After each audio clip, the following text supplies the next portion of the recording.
C'est honteux. Ils n'auront donc réussi qu'à tenir qu'un seul épisode en faisant de la bonne qualité. Voilà, parce que comme vous le savez, les 3 derniers qui avaient été diffusés avant la psy-conductrice, j'avais détesté, j'avais trouvé ça vraiment nul. Et il y a eu la psy-conductrice qui m'a donné ne serait-ce qu'un grain d'espoir de me dire « Ah, ça y est, ils ont compris, ils vont nous faire de bons épisodes. » Absolument pas. Le Château Noir est une pure daube. C'est une pure catastrophe, c'est du foutage de gueule.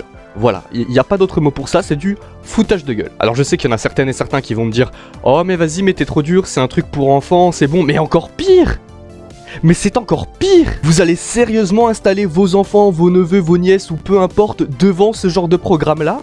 Devant ce genre d'épisode-là? Regardez-moi dans les yeux, ouvrez l'espace commentaire et écrivez-moi sérieusement que vous laisseriez vos enfants devant cet épisode-là? Qu'à la place de moi, parce que je sais que certains d'entre vous me regardent sur la télé, qu'à la place de moi sur votre télé, vous avez cet épisode frauduleux. On est sans aucun doute sur un des pires épisodes de la saison. Voilà, pour moi, il remplit à merveille le trio Sublimation, Redresseuse, Château Noir. Voilà, c'est le trio de la honte. Pour l'instant, parce qu'on sait pas si la qualité va encore se dégrader. Bon, d'après Thomas Astruc, la qualité d'animation va augmenter, ça c'est une bonne chose. Mais d'ailleurs, revenons un peu à Thomas Astruc d'ailleurs, parce qu'il s'agit d'un des 3 scénaristes qui a bossé sur cet épisode, en compagnie de Sébastien Thibonneau, qu'on connaît bien, et d'un autre scénariste dont j'ai oublié le nom, qui fait partie de la nouvelle vague de la saison 6. Du coup, je sais qu'il me répondra pas, mais qu'est-ce qui t'est passé par la tête? Qu'est-ce qui vous êtes passé par la tête? Parce que vous étiez 3 quand même là. 3 pour nous pondre une immondice pareille. C'est vrai que j'ai directement attaqué, je me suis pas vraiment attardé sur le synopsis, mais en gros c'est Alix qui s'absente quelques heures du terrier du lapin pour fêter son anniversaire et Marinette la remplace dans le terrier.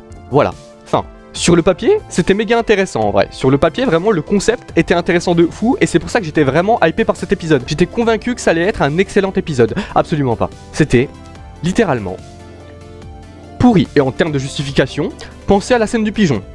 Juste pensez à la scène du pigeon. Je n'ai rien d'autre à dire. Pour moi, c'est une honte que ce genre de scène aussi humoristique soit-elle, soit gardée dans le produit final, alors qu'en saison 5, t'as des scènes comme, je sais pas moi, la scène où Alia s'excuse auprès de Marinette, ou la scène dans laquelle André prend en charge Zoé. Ces 2 scènes-là ont été complètement passées à la trappe, ont été complètement supprimé de la saison 5. Sachant que la scène de l'excuse d'Alia envers Marinette était d'ores et déjà animée, etc. C'était assez avancé.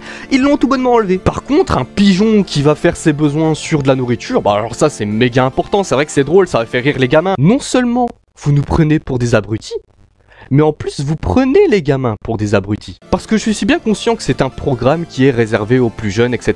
Que c'est tout public, d'accord, vous connaissez la chanson.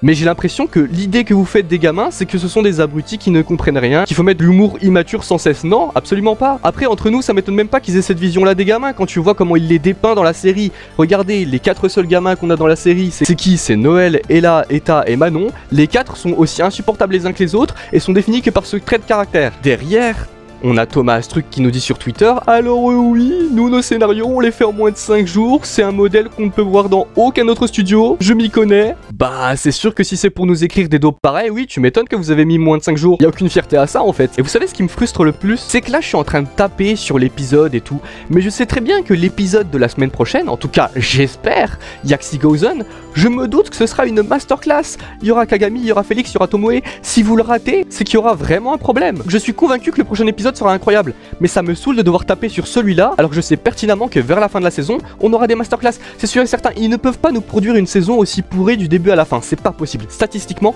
c'est pas possible. Maintenant la question que j'ai c'est pourquoi ce genre d'épisode? Pourquoi avoir choisi le Miraculous du temps? Pourquoi faire? Et le pire,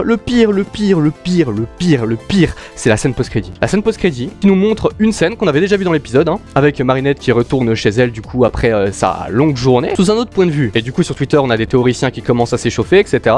Et t'as Thomas qui répond tranquillement qu'il n'y a absolument rien à voir dans cette scène.